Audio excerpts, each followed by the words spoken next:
Quer duplicar o valor da sua assinatura? Agora assinar o Observador dá acesso a todos os conteúdos e benefícios e ainda há uma anuidade ACP Bronze grátis. Terá vantagens que vão desde plano de saúde gratuito a descontos em combustível. Esta é uma assinatura que vale por duas. Assine hoje em observador.pt com 45% de desconto. Tenha uma boa noite.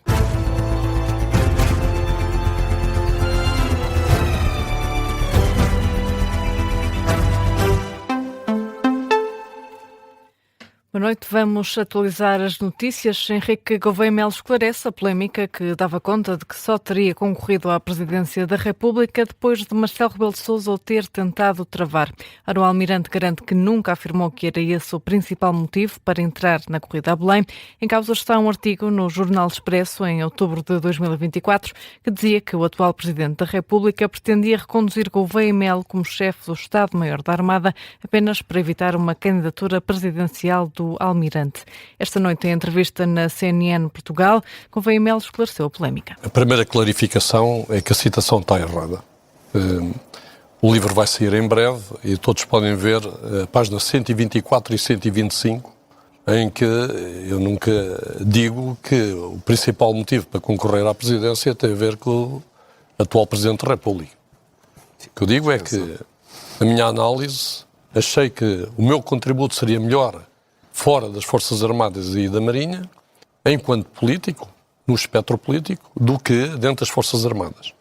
E é isso que está lá refletido e, portanto, houve, de certeza, uma má interpretação daquilo que está escrito e podem ler o original.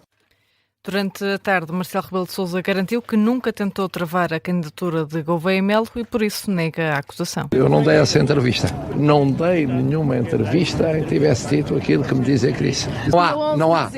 Não encontro nenhuma entrevista minha em que eu me pronunciasse sobre questões de chefia das Forças Armadas. A entrevista ao Expresso, não foi essa? Não há nenhuma entrevista com palavras minhas pronunciando-me sobre quem é chefe, quem não é chefe, quem deve ser, quem não deve ser, chefe num determinado ramo das Forças Armadas e pronunciando sobre quem deve ser ou não candidato presidencial. Está a faltar à verdade, Gouveia Melo. Não estou a dizer isso, estou a dizer que eu não dei.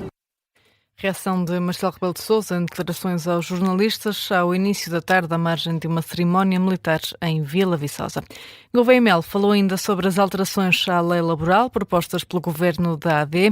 O Almirante considera que a flexibilidade da economia não deve ser ganha através do ataque aos direitos dos trabalhadores e fala num tema sensível. 99% dos portugueses são trabalhadores, ou mais. Nem sei qual é a percentagem dos empresários versus trabalhadores. E qualquer coisa que mude os direitos dos trabalhadores deve ser pensada com muito cuidado.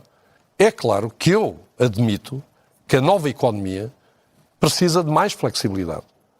Mas flexibilidade não significa que necessariamente essa flexibilidade seja ganha através do ataque aos direitos que foram conquistados durante décadas dos trabalhadores. Quando há convocação da greve geral para 11 de dezembro, Gouveia Melo deixa uma questão. Por que será? Será que se esgotaram os mecanismos de diálogo? Eu julgo que a Presidência deve ajudar estes mecanismos de diálogo. Porque isso é uma lei de tal forma fundamental que vai afetar grande parte da população portuguesa. E o Presidente deve ser um defensor dessa parte. Eu sou defensor de Portugal e dos portugueses. Não sou defensor de uma minoria muito pequenina de portugueses. Henrique Gouveia Melo, candidato à presidência da República, entrevistado esta noite na CNN Portugal. E o Primeiro-Ministro considera que a greve geral convocada pela CGTP e pela UGT para 11 de dezembro serve apenas os interesses políticos do PCP e do PS. Luís Montenegro diz que a convocação é extemporânea e mesmo anacrónica, uma vez que ainda não há qualquer diploma aprovado em Conselho de Ministros. Em declarações aos jornalistas na Colômbia, o Primeiro-Ministro aponta o dedo aos partidos e diz que a convocação da greve não fica bem ao movimento sindical. Francamente, não consigo vislumbrar outra razão para esta posição das centrais sindicais que não seja olhar para interesses que, do meu ponto de vista, não deviam ser os prevalecentes, que é o interesse dos partidos que estão sobretudo ligados à gestão das duas centrais sindicais. E eu vou pôr os nomes porque não estou aqui para falar no ar. Estou a falar do Partido Comunista, que quer mostrar a sua existência através da sua rede sindical na CGTP, e estou a falar do Partido Socialista, que também quererá mostrar a sua existência política da oposição, aproveitando alguma preponderância que tem na UGT. Luís Montenegro, no final da cimeira entre a União Europeia e a Comunidade dos Estados Latino-Americanos e Caribenhos, que decorreu hoje na Colômbia. André Ventura pede ao Governo que faça algumas cedências para que seja possível aprovar a nova legislação laboral. O Presidente do Chega reforça que está disponível para um acordo nesta matéria e avisa que o Executivo já devia ter resolvido a situação para evitar a greve. O Governo já devia ter resolvido isto. Não resolveu. Podia dizer assim, não tem abertura da Assembleia da República para fazer isto, mas isso é falso também, porque tem. E isso tem o segundo maior partido a dizer que quer resolver questões, desde que algumas questões importantes, como o trabalho por turnos, o trabalho suplementar, os direitos de amamentação, a precariedade, não sejam postos em causa. Agora, tem que haver essa iniciativa da parte de quem governa. Se não o fizer, vamos estar a criar mais conflito social, vamos estar a promover aparentemente uma greve geral, porque nós já vimos que com a maior parte destes tipos dos sindicatos a gente não lhes pode ter em grande conta, porque eles não querem uma negociação séria e francamente não querem nenhuma solução. André Ventura afirmou ainda que, caso seja eleito Presidente da República, admite vir a decretar estados de exceção para dar poder extraordinário à polícia e a outras autoridades para combater o crime. Na atualidade internacional, o diretor-geral da BBC e a presidente executiva da BBC News demitiram-se na sequência de uma reportagem que visava o presidente dos Estados Unidos. Nos últimos dias, o canal esteve no centro de uma controvérsia, acusado de ter apresentado de forma enganosa as declarações de Donald Trump num documentário do programa de informação Panorama, transmitido em outubro de 2024. Esta semana, o The Telegraph publicou detalhes do caso e citou um memorando interno da BBC a sugerir que o programa editou duas partes do discurso de Trump, juntando-as como se tivessem sido ditas nessa mesma sequência. Ora, o diretor-geral e a presidente executiva demitiram-se e o presidente da BBC foi já chamado para prestar esclarecimentos perante uma comissão parlamentar na segunda-feira.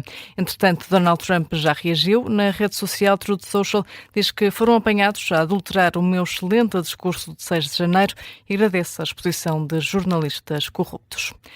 No desporto, Benfica e Casa Pia empataram esta noite por 2-2 no Estádio da Luz. O gol de Renato Naga aos 90+2 ditou o empate. O Benfica esteve a ganhar por 2-0, mas não conseguiu sair vencedor.